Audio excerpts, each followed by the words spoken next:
Hello বন্ধুরা, কেমন আছেন? আশা করি ভালো আছেন। আপনাদের আশীর্বাদে আমি খুব ভালো আছি। এই যে দেখেন আজকে কি বানাবো, এই যে রেডি করে বসছি। এই দেখেন কি নিয়ে আসছি, দেখছেন?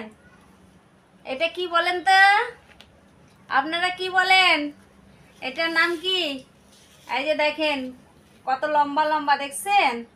এটা হলো, আমরা বলি শাপলা, অনেকে বলে ঢ্যাপ। আজকে এটা দিয়ে কি রান্না হবে? রান্না না, সরি, এটা বানানো হবে। কি বানাবো? এই যে দেখেন, দেখছেন? এটা কি বলেন তো? এই যে ঝাড়ু কাঠি দিয়ে আরেকদিন বানাইছিলাম অনেক দিন আগে। এই যে আজকে আবার এই যে এটা তৈরি করব। এই যে দেখেন, এই যে এগুলা প্রথমে ছোট ছোট করে কাটলাম, তারপর ছুলে নিলাম। এই দেখেন কেমন চোচাগুলা। এটা কি করব, চালের গুঁড়া দিয়ে এটাকে পকোড়া বানাবো। যখন পকোড়াটা ভাজা হয়ে যাবে এটা শুদ্ধই ছাড়িয়ে দিব। ঝাড়ু কাঠিগুলো এই যে দেখেন ছোট ছোট করে ভেঙে নিছি, আবার ধুয়ে নিয়ে আসি পরিষ্কার করে, কসবেট দিয়ে মাঝে মাঝে নিয়ে আসছি, কেন নোংরা থাকলে আবার কেমন লাগে না। এটা যখন ভাজা হয়ে যাবে তখন কাঠিটাকে টান দিয়ে বের করে দিব, তখন এরকম ভাজাই থাকবে।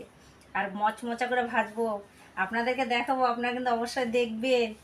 আর কে কে এগুলা খাইতে ভালোবাসেন কমেন্টে কিন্তু অবশ্যই বলবেন। আর আপনাদেরকে তো আমি বলছি যে আমার বাড়িতে চলে আসুন, আপনাদেরকে অনেক অনেক আইটেম রান্না করে খাওয়াবো আমি। বুঝতে পারলেন? এই দেখেন বাজার থেকে কিনে নিয়ে আসছি, কেমন করে বাইন্দে দিচ্ছে। এবার প্যাঁচা প্যাঁচা, যেমন শহরে থাকি আমরা, আমাদের তো মনে করেন যে কিনে আনতে হয়। আর গ্রামে যেমন হলো, গ্রামের বাড়িতে কিনতে হয় না, ডোবা ডাবিতে অনেক হয়েছে।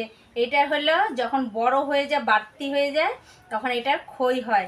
আগেকার লোকে, আমার ঠাকুমারা, আমার দিদারা এগুলা হলো ঢ্যাপের খই বানাইতো। আমাদের হলো দুর্গাপূজার সময় অনেক রকমের খইয়ে ওই যে নাড়ু বানায়, ওই নাড়ু লাগতো। এখন আর কয়টা লোকে বানায়, এখন আর বানানোর অনেকে হয়তো জানেও না বানাইতে।